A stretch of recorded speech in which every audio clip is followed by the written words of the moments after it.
안녕하세요 여러분, 조던 누나입니다. 오늘 얘기해볼 주제는 개는 개답게 라는 말이 도대체 무슨 뜻인가요? 사실 이 짧은 문장을 이렇게 깊이 생각해볼 시간이 많진 않은 것 같아요. 보통 우리 사랑스러운 반려견들 보면 와 진짜 귀엽다, 어쩜 이렇게 귀엽지? 내가 어떻게 너를 만나서 이런 행운의 삶을 살고 있을까? 이런 생각을 하지. 뭔가 너는 개이고 나는 사람이고 걔는 개답게 살아야 하고 나는 인간답게 살아야 해, 이런 생각들을 이렇게 깊이 하지는 않은 것 같아요. 뭐 하는 분들도 계시겠지만. 그런데 이 질문이 되게 중요하고 이 말에 대해서 왜 오해가 있고 어떤 식으로 좀 해석하면 좋은지에 대해서 말씀을 드려보려고 해요.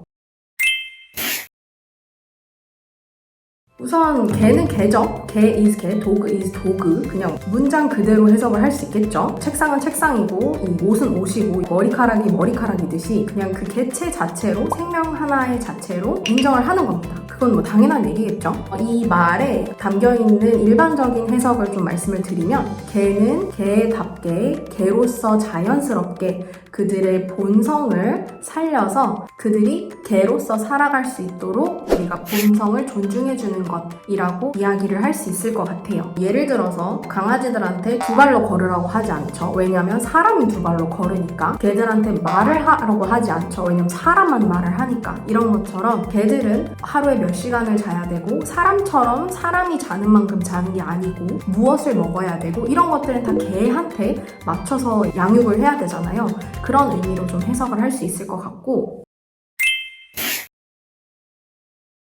이 말이 오해를 살 수밖에 없는 게, 이 말을 쓰면서 개들을 체벌하거나 때리면서 키워왔던 분들은 이 말을 이런 방식으로 쓰시지 않았을까, 그런 생각은 들어요. 사람답게 살아라 하면은 뭔가 이성이 있어야 될 것 같고 정신 놓으면 안 될 것 같고 막 그런 느낌이 있듯이, 너는 정말 개 같다, 진짜 개처럼 사네? 이런 말을 들으면 뭔가 되게 별로고 하찮고 사람보다 못한 것 같고 이런 표현들로 많이 사용이 됐던 것 같아요. 그래서 저는 웬만하면 이제 뭐 개 좋아, 개 싫어 이런 말을 안 쓰려고 하는 편인데, 이게 옛날에는 뭔가 개라는 동물이 지금처럼 반려동물이라든지 뭐 되게 뭔가 생명처럼 귀하게 여기고 그들이 감정이 있다는 걸 알고 막 그런 시대에는 뭐 이런 걸 당연히 몰랐겠죠. 근데 이제 우리가 이런 걸 아니까 반려동물도 함께하고 그들을 존중하고 이런 것들을 알게 된 거지, 옛날에는 되게 막대하는 동물이었지 않았을까. 그 일부 인간들만 이 유대감 형성과 교감을 할 수 있었기 때문에 이런 말이 생긴 데에는 뭐 당연한 건 아니지만 이유나 배경이 있었을 거란 생각은 듭니다. 그래서 말을 안 들을 때는 뭐 개돼지처럼 맞아야 된다 이런 표현이 있었던 것처럼, 일부 전통 훈련사들이 개는 개답게 키워야 돼, 그래서 말을 안 들으면 패야 돼 이런 말을 했다든지, 개는 사람을 무서운 줄 알아야 돼 라고 하면서 무서워할 수밖에 없는 행동들이나 체벌들을 가했다든지, 이런 표현에서 그런 말을 잘못 쓰는, 오해를 살 수밖에 없는 쪽으로 표현을 했던 게 아닌가 싶어요. 그리고 그런 면에서 당연히 개가 나한테 맞춰야죠. 어디 너가 네 맘대로 해! 이런 식으로 이제 개를 키워왔고, 지금도 그런 분들이 좀 계셔서 속상하지만, 개가 개답게 살아야지 어디 침대로 올라와,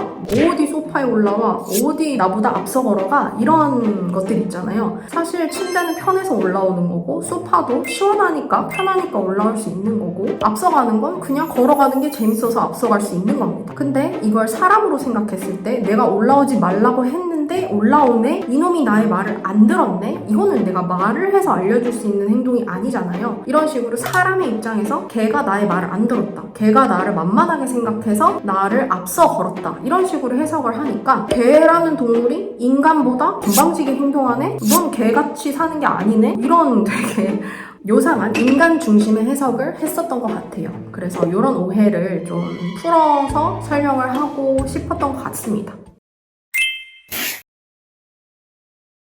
근데 뭐 제가 이렇게 좀 최대한 쉽게 풀어내려고 하는 것처럼, 개를 개답게 키우는 거는 사람이 더 나은 줄 아는 걸 알려준다든지 사람 무서운 줄 알아야 잘 자란다든지 이런 게 아니잖아요. 엄연히 우리와 교감을 할 수 있고 우리의 감정을 공유할 수 있는 동물인데, 이런 개들을 개처럼 키우는 거는 개들이 어떤 동물인지, 어떤 생활 패턴을 갖고 있고 어떤 걸 먹고 어떤 감정을 느낄 수 있고 어떤 본성을 존중해야 행복하게 살 수 있고, 이런 것들을 이제 개로서 이해해서 그들을 최대한 우리와 함께하는 동안 행복하게 해줄 수 있기 위해 존재하는 표현이지, 이런 부분에서 개답게 키우세요. 뭐 사람보다 더 잘 사네. 막 이런 가치관? 이런 것들 얘기하는 건 근거가 있지도 않고 굉장히 그 사람의 주관에서 개를 굳이 얕잡아보고 낮게 보면서 표현하는 등의 부지스러운 표현이나 생각 공유라고 생각을 합니다. 물론 그렇다고 사람이 들어가는 모든 곳에 개가 들어가야 되고 사람처럼 뭘 다 해야 되고 사람처럼 존중받아야 되고 이런 말이 아니에요. 그냥 개는 개로서 살 수 있게 우리 그럼 인간은 어떤 것을 해줄 수 있고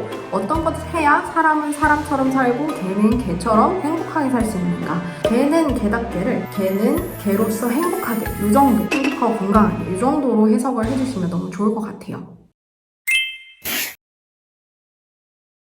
당연히 트레이닝 얘기를 뺄 수 없겠죠. 보통 이런 얘기를 할 때는 이제는 당연히 틀린 이 서열 이론을 얘기를 할 때 아래 캡션에 이 서열 이론이 왜 틀렸는지는 간단하게 넣어두겠습니다. 서열 이론을 얘기할 때나 훈련을 할 때 아이가 내 말을 안 들을 때 또는 훈련사가 되게 강압적으로 고압적으로 얘기를 할 때 이런 말들을 되게 많이 하는 것 같아요. 저는 개를 때리거나 혼내거나 뭔가 겁을 줘서 교육을 하는 거는 과학적으로 효과가 없다라고 생각하고 그렇게 많이 입증이 되어 왔기 때문에 개는 개답게 때려야 되고 맞아야 되고 이렇게 얘기하는 전통적인 훈련 방식 그리고 전통이랑 함은 이제는 없어져야 하거나 개선되어야 할 것 같은 의미에서 잠깐 설명하겠지만 개를 개답게 훈련하는 것 또한 개가 참여를 즐겁게 할 수 있고 두렵거나 하기 싫은 게 아니라 정말 인도적으로 우리가 사람이고 이성이라는 걸 갖고 있는 동물로서 어떻게 하면 그들을 존중하고 체벌이나 공포를 사용하지 않으면서 인간을 더 믿고 따라줄 수 있게 어떻게 교육하는지 이런 고민을 더 많이 해야 된다고 생각을 합니다. 보호자님들이 만약에 이 영상을 보고 계시다면 개는 개답게 라는 표현을 보셨을 때 상대방 또는 그 영상이나 콘텐츠에서 하는 말들이 어떤 식으로 표현이 되고 있는지 한번 곰곰이 해석을 해보시는 것도 좋을 것 같아요. 개를 안 좋게 내리깎는 투의 개답게 라는 표현인지 아니면 본성을 존중하여 건강하게 키우자라는 의미인지 이런 것들은 잘 필터링을 하셔서 나의 개는 어떻게 개로서 잘 키울 수 있을까 이런 생각들을 잘 해석을 하시면 좋을 것 같습니다. 사람은 사람답게 살아야 되는데 사람답게 사는 사람도 많지 않죠? 우리는 최대한 열심히 지혜롭게 강아지들을 잘 해주는 걸로 앞으로도 노력했으면 좋겠습니다. 안녕!